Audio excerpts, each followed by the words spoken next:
갈라디아 교회는 커다란 위기에 처해 있었습니다. 갈라디아 교회는 바울이 가르친 예수 그리스도의 십자가와 부활로 말미암는다는 이 구원의 복음을 버렸습니다. 그리고 할레파 유대 그리스도인들이 가르쳐준 거짓된 복음에 현혹되었습니다. 즉 유대 음식법을 지켜야 하고 안식일과 유대 절기를 지켜야 하며 또 할례를 지켜야 한다는 것이 바로 이들이 가르쳐준 거짓된 복음이었습니다. 갈라디아서 2장 12절에 보면 베드로와 바나바가 이 유대 음식법을 지킴으로 이방인을 차별하는 내용을 바울이 비판하고 있습니다. 또 갈라디아서 4장 10절에 보면 너희가 날과 달과 절기와 해를 삼가 지키니 라고 이 거짓된 복음을 지키고 있는 이 갈라디아 교인들을 또한 호되게 혼내고 있습니다. 또한 할례의 내용을 가장 문제시 삼고 있는 갈라디아서 5장 2절에서 3절 보면 갈라디아 교회 곳곳에서 이 할례 문제가 얼마나 심각한 문제를 야기하고 있는지를 말해주고 있습니다. 이처럼 갈라디아 교회에 들어온 거짓 교사와 거짓 복음은 이들이 이 세 가지로 알려져 있는 이 음식법과 절기를 지키는 것, 안식일을 지키는 것, 또 할례를 지키는 것, 이것은 곧 유대인의 정체성을 알려주는 것이었습니다. 율법의 행위로 말해주고 있는 이것들은 유대인의 정체성인데, 유대인의 정체성은 곧 하나님의 백성이라는 것이었습니다. 그러니까 하나님의 백성은 곧 하나님의 자녀이고 하나님의 구원의 자격을 얻은 자들이라는 것이죠. 결국엔 유대인의 정체성까지 가져야지 하나님의 백성이 될 수 있다라는 것이 이들이 가져다 준 거짓된 가르침이었습니다. 결과적으로 예수 그리스도가 십자가에서 죽으셨고 부활하신 것이 사실일지라도 유대인의 정체성까지 가져야 한다라는 것이 이들이 가져다 준 거짓된 복음이었는데, 이방인들도 결국에는 유대인처럼 똑같이 유대인의 정체성을 가져야 한다. 그래서 그 정체성의 상징, 그 표식이라 할 수 있는 할례와 안식일과 음식법을 지켜라 라고 하는 것이 갈라디아 교회가 현혹되고 빠져버린 거짓된 복음이었습니다. 그래서 이것을 갈라디아 교인들이 지키기 시작하면서 이들 마음 한가운데 생겨난 것이 바로 무엇이냐면 자연스럽게 위선과 우월함과 차별하는 마음이 자리 잡았습니다. 율법의 행위를 지키면요, 그냥 결국에는 이 율법의 본질이 요구하는 하나님의 마음, 하나님의 사랑, 하나님의 나라를 이루고자 하는 그 마음이 아니라 율법의 껍데기, 관습, 그 신앙의 형태만 지키는 거죠. 그래서 결국에는 그 관습과 껍데기만 지키면서도 겉으로 보여지는 것은 굉장한 것을 지키는 것처럼 보여지기 때문에 굉장한 믿음의 권위자처럼 스스로 착각합니다. 그런 척, 믿음이 굉장한 척 하며 살아가는 이 위선의 마음이 자리 잡으면요, 결국엔 이것은 우월한 마음으로 자라게 됩니다. 위선은 곧 우월성으로 이어지는데 속사람보다 겉사람이 치중하게 됩니다. 겉사람이 치중하기 때문에 사람들이 자신의 겉모습을 보고 높이 평가할 수 있는 조건들에게 최선을 다해 노력하는 모습을 보여줍니다. 자기 스스로 남과 비교하여서 자신의 그 겉사람의 모습이 다른 사람보다 훨씬 더 우월함을 나타내기 위해 노력하고 그러한 목록들을 스스로 하나씩 지켜가기 위해 애쓰고 있습니다. 이런 우월성을 가진 사람은요, 비례하여 나타나는 것이 있는데 그게 바로 차별하는 마음입니다. 우월성, 남과 비교하여 자신이 더 우월하다고 여기는 사람 치고 남을 차별하지 않는 사람 없습니다. 굉장한 속으로 다 나타내지 않을지라도 자기 마음 깊은 곳에 차별하는 마음을 갖고 있습니다. 예를 들면 하루에 5시간이나 기도하시는 분이 계십니다. 굉장한 거죠. 하나님께 기도를 5시간씩이나 꼬박 한다는 것은 우리가 지향해야 할, 기도의 양을 많이 갖는 것도 굉장히 중요한 우리의 신앙의 모습이라 할 수 있습니다. 그러나 문제는 뭐냐 하면 기도의 시간에 치중하는 거예요. 스스로 자부합니다. 나는 5시간이나 기도한다. 그러나 실상 그 기도의 내용과 기도 속을 살펴보면요, 중언부언해요. 자기가 무슨 말을 하나님께 기도하는지도 몰라요. 또 자기가 하고 싶은 말, 자기가 원하는 것만 주구장창 하나님께 말해요. 그리고 정작 기도라는 것은 하나님이 나에게 주시는 말씀을 청정하고 듣고 내 마음과 생각에 새기고 그것이 내 행동과 내 삶에 그대로 나타나야 하는 것이 정말 기도의 모습이라 할 수 있는데, 전혀 조금도 그러한 적용되어지는 기도가 아닌 것입니다. 그러면서 자신보다 기도 시간이 적은 사람, 기도 시간 2시간, 1시간 혹은 30분 혹은 기도도 안 하는 그 사람 향하여 속으로 역시 내가 더 나아, 하나님이 날 더 기뻐하실 거야. 기도의 내용과 그 기도의 속을 들여다보면 조금도 기도의 능력이 나타나지 않는 기도를 하면서도 기도의 시간이 남보다 우월하다고 여기는 그 마음, 그것이 곧 이 갈라디아 교회에 찾아온 율법의 행위와 다를 바 없는 것이라 할 수 있습니다. 또 한 가지 예를 들겠습니다. 방언의 은사인데요, 방언의 은사가 곧 믿음의 척도다라고 여기는 사람 혹은 교회가 있습니다. 어떤 교회는요, 방언을 못 받은 사람은 아직 성령을 받지 못하는 사람이라고 치부하는 교회도 있습니다. 그래서요, 그러한 교회 혹은 그것을 중요시 여기는 사람들은요, 방언 기도를 일부러 더 크게 하는 경우가 있습니다. 그리고 방언도요, 한 가지만 안 합니다. 다양하게 여러 가지 하려고 합니다. 그러면서 그 방언 중에서도요, 제가 어릴 때 이제 저도 일찍이 방언을 받았는데, 그 방언을 받았을 때 좀 방언도 이렇게 등급이 있더라고요. 이렇게 그래서 언어가 좀 더 분명한 방언이 있어요. 아프리카 방언, 뭐 스페인 방언, 혹은 누구는 영어 방언. 영어 방언까지 하면 정말 엄청난 방언을 받은 거라 얘기를 합니다. 이런 방언의 등급을 규정으로 나누고, 이러한 방언의 양이 종류가 다양해지면서 내가 얼마만큼 신령한 은사를 받고 있고 얼마만큼 하나님과 가까우며 내가 그것을 통해서 믿음이 굉장히 높다라는 그 우월성을 나타내는 하나의 증표로 삼는 경우가 많습니다. 그러면서 방언을 받은 자와 못 받은 자, 방언의 종류가 많은 사람과 방언이 한 가지만 있는 사람 등등, 이런 은사로서 신앙의 척도, 믿음의 척도를 나타내려고 노력하는 자들이 있습니다. 그런데요, 제가 지금 이 자리 서기까지, 목사라고 하는 이 직분을 받아 설교하기까지, 또 하나님을 위해 살기까지, 저는 모태신앙이었지만 하나님을 믿는 사람은 아니었습니다. 그러나 저를 하나님께로 인도하고 인격적으로 주님을 가르쳤으며 그분의 삶을 통하여 예수님은 저렇게 사시는 거구나 라고 몸소 보여주셨던 멘토 목사님이 계십니다. 그분은 아직까지도 방언을 못하십니다. 그분은 아직까지도 방언을 그렇다고 엄청 갈구하지도 않으십니다. 그러나 그분을 통해서 정말 많은 사람이 하나님을 믿었고 예수님을 믿었으며 그분의 가르침 때문에 신학교에 가고 목사가 된 사람도 많습니다. 지금도 중국에서 그 어려운 시기에서도 주님을 위하여 목숨 걸고 선교하고 계십니다. 결국에는 이 방언을 받느냐 안 받느냐가 신앙의 척도가 될 수 없다는 거죠. 성령을 받았냐 받지 않았냐 또 그 척도가 될 수 없는 것이지요. 결국에는 이러한 외적으로 보여지는 이 형태가 정말 내 신앙을 보여주는, 남과 비교할 때 좀 더 우월하고, 그리고 그것이 더 신앙이 좋은 것을 나타낼 수 있는 겉사람을 더 보여주는 것으로 우리가 목록으로 삼고 최선을 다하기 시작하면 이 갈라디아 교회의 위기가 곧 우리의 위기가 될 수 있다는 것을 보여주고 있습니다. 바울은 이런 율법의 행위를 치중하고 치부하는 순간 그리스도의 십자가와 부활을 믿음으로만 구원에 얻는다는 그 복음을 상실하게 된다라고 분명히 얘기해주고 있습니다. 오늘 본문은 그리스도 예수를 믿음으로 하나님의 백성, 구원의 자격을 얻는 자들이 된다는 이 이신칭의의 내용을 갈라디아서 2장에서 얘기했는데, 그것을 구체적으로 논증하기 시작하는 시작점이 바로 오늘 본문이라 할 수 있습니다. 3장 1절부터 5장 초반부까지가 바로 이신칭의, 곧 왜 그리스도의 복음을 믿음으로 구원에 이룰 수 있는지, 믿음으로 말미암아 하나님의 백성이 될 수 있는지에 대해서 바울이 성경을 근거로 해서 막 얘기하고 있습니다. 그러니까 바울 당시의 성경은 우리가 보는 구약 성경이겠죠. 그러니까 구약 성경을 인용하여서 말해주고 있습니다. 그러면서 오늘 본문을 크게 두 가지로 나눌 수 있습니다. 1절에서 5절의 내용이 있고요, 6절에서 9절의 내용이 있습니다. 특별히 6절에서 9절의 내용을 먼저 보면 아브라함 이야기가 나옵니다. 아브라함 이야기를요, 이신칭의를 말하고 있는 그 내용의 한복판에 말해주고 있어요. 유대인들에게 혹은 이스라엘인들에게 당신의 조상은 누구입니까? 라고 물어본다면 이들은 단연코 아브라함이라고 말합니다. 우리가 이제 개역개정에는 조상이라고 번역되어 있지만 헬라 원문으로 보면 그 조상은 아버지라는 의미입니다. 그러니까 이스라엘의 아버지, 이스라엘 시작은 누굽니까? 라고 물어본다면 아브라함이라는 거죠. 모세가 아닙니다.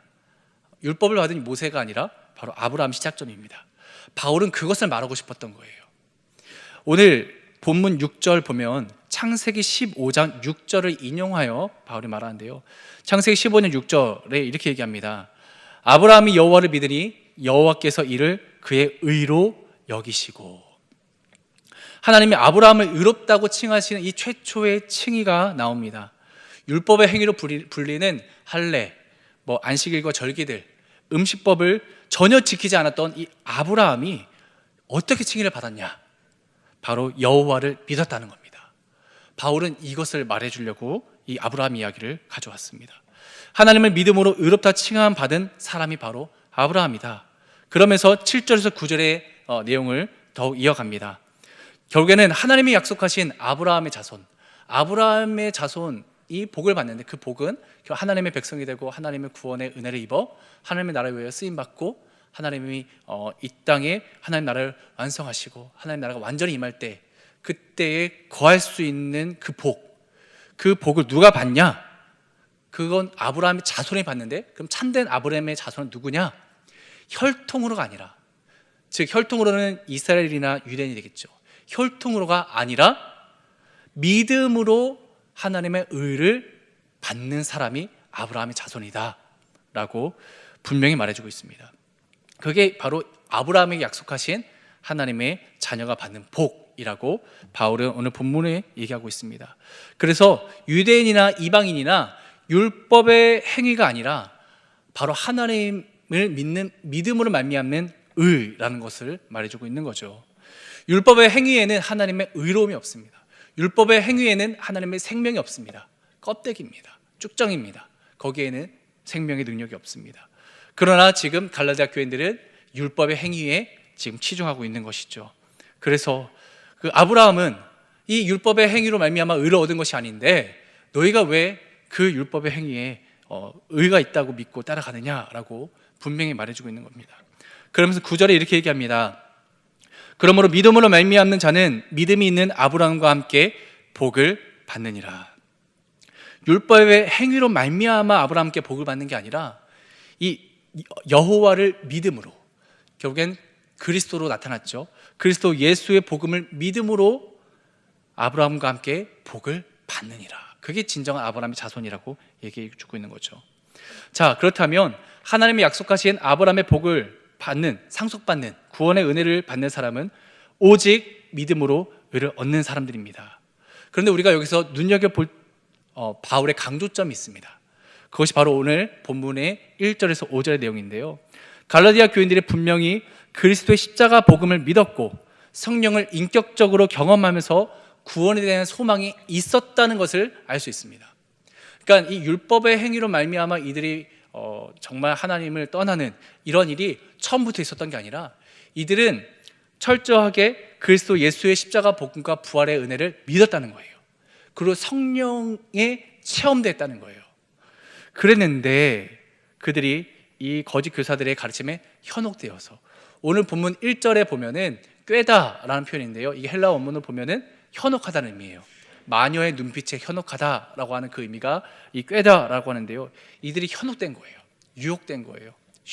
정말 다른 복음에 현혹이 된 거죠.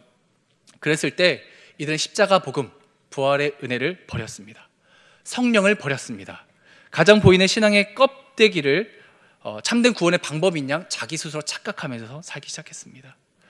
얼마나 이 갈라디아 교회의 이 율법의 행위로 말미암은 위선과 차별과 우월한 이 마음이 난무했냐면, 갈라디아서 5장 15절에 보면 바로 이렇게 그 갈라디아 교회의 상황을 얘기합니다. 서로 물고 먹으면 피차 멸망할까 조심하라. 이게 뭐냐면, 물고 먹으면, 이게 원문으로 보면 서로 삼킨다라는 의미예요. 그러니까 서로 이로 그 사람의 살을 뜯어먹고 그 사람을 내가 먹으려 한다는 거예요. 그만큼 얼마나 이 공동체가 큰 위기 가운데 있었나. 서로 더 낮고 더 우월하고, 그러면서 생기는 이 갈등이 심각했다는 것을 보여줍니다. 이게 바로 율법의 행위가 가져다준 이 불협화음입니다. 하나님의 의가 없기 때문에 나타나는 죽음의 열매를 할 수 있습니다. 여기서 우리는 기억해야 합니다.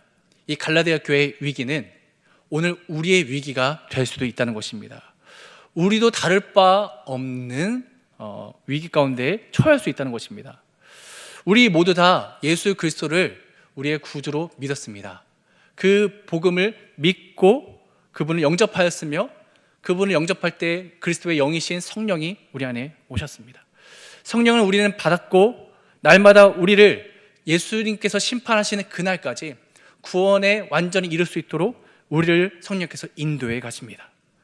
그래서 성령은 우리의 믿음을 매일매일 유지할 수 있도록 날마다 그 의를 얻는 그 믿음 가운데 거할 수 있도록 도와주시는 분이 성령이십니다. 성령 없이 하나님의 의에 이룰 수 있다?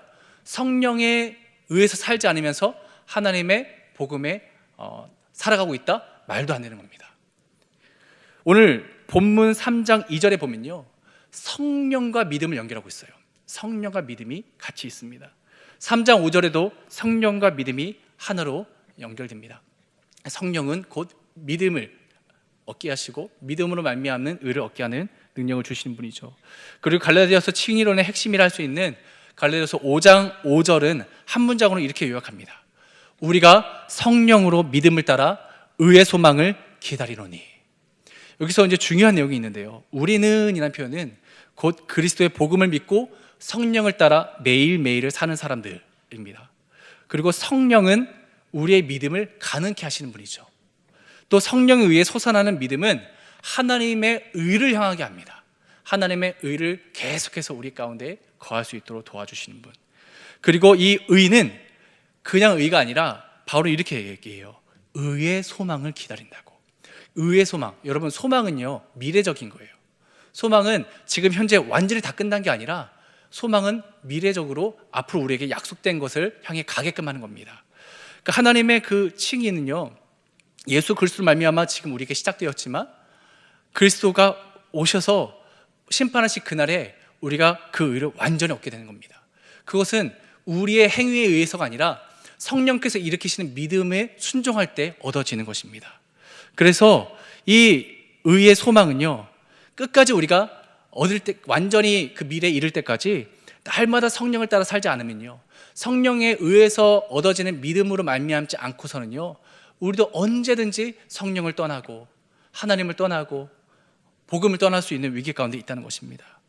그래서 갈라디아서 칭의의 핵심은 예수 그리스도의 십자가 죽으심과 부활의 능력으로 말미암는 성령입니다. 이 성령은 결국 우리를 계속해서 그 의 가운데 거하게 하시는 유일한 능력이라 할 수 있습니다. 성령이 주시는 믿음을 붙잡고 순종하며 완전히 주어질 그 구원을 바라보며 의의 소망을 바라보며 현재 고난, 좁은 길, 십자가의 고난의 길, 예수 그리스도를 믿으면서 겪게 되는 내적 갈등과 어려움들을 끝까지 이겨내는 힘, 그것은 쉽게 보여지는 겉사람의 모습으로서가 아니라 내 속이 변화되어지고 내 속사람이 날마다 십자가에 죽어지고 부활하신 예수님만 살아야 되고 성령에 의해서 살아갈 때만 그 믿음이 유지된다는 것입니다. 그래서요, 여러분, 성령은요, 멈춰있는 분이 아니에요. 그렇다면 성령이 일으키시는 믿음도 멈춰있는 믿음이 아니라는 거예요. 믿음이 날마다 갱신되는 거예요. 그 믿음은요, 날마다 우리를요, 살아있게 만듭니다. 그래서 바울은 믿음의 행위라는 표현을 데살로니가 전서에서 말하고 있어요. 믿음의 행위. 그 믿음은요, 계속 우리를 믿음의 열매를 맺게 만드는 거예요. 그게 갈라디아서 표현으로 얘기하면 성령의 9가지 열매. 성령에 의해 살게 되면, 그 믿음에 의해 살게 되면 믿음의 행위를 따라 살게 되는데 열매가 맺어진다. 구원에 우리가 하나님 백성으로서 구원받은 자로서 보여지는 내가 구원 안에 있구나, 하나님의 의 가운데 거하고 있구나, 내가 의의 소망을 바라보며 잘 살아가고 있구나. 무엇으로 보냐? 성령에 의해서 보여지는 열매를 볼 수 있다는 거예요. 이것이 우리에게 중요한 것이죠. 결국에는 성령의 9가지 열매는요, 맺어도 되고 안 맺어도 되고가 아니라는 거예요. 바울의 이 갈라디아서 논증을 따라가면요, 우리는 반드시 성령에 의해서 살아가게 되면 맺어져야 되는 열매인 것이죠. 그래서요, 성령이 우리 안에 오셔서 우리 안에서 일으키시는 믿음은 철저하게 예수님의 성품과 인격을 닮아가고 변화되며 그분의 열매가 우리 삶 가운데 나타나야 한다는 것을 말해주고 있습니다. 예수님이 가장 경계하셨던 것은 신앙의 껍데기입니다. 위선, 우월성, 차별성으로 자기 교만에 사로잡힌 채 살아가면서 성령의 인도를 따라 살아가는 것처럼 보여지는 것, 굉장히 믿음이 출중한 것처럼 보여지는 것, 자기 스스로 그렇게 자기 기만하며 살아가는 것, 대단한 착각이죠. 그것이 바로 예수님 경계하신 신앙이었습니다. 바울은 얘기합니다. 예수님과 함께 십자가에 나는 죽었다고. 그리고 내 안에 사시는 것은 부활하신 예수님이라고. 그 예수의 영이신 성령에 의해서 그분이 일으키시는 믿음을 따라 날마다 매 순간마다 매일을 살게 되면 의의 소망이 우리의 것이 될 수 있다라고 말해주고 있습니다.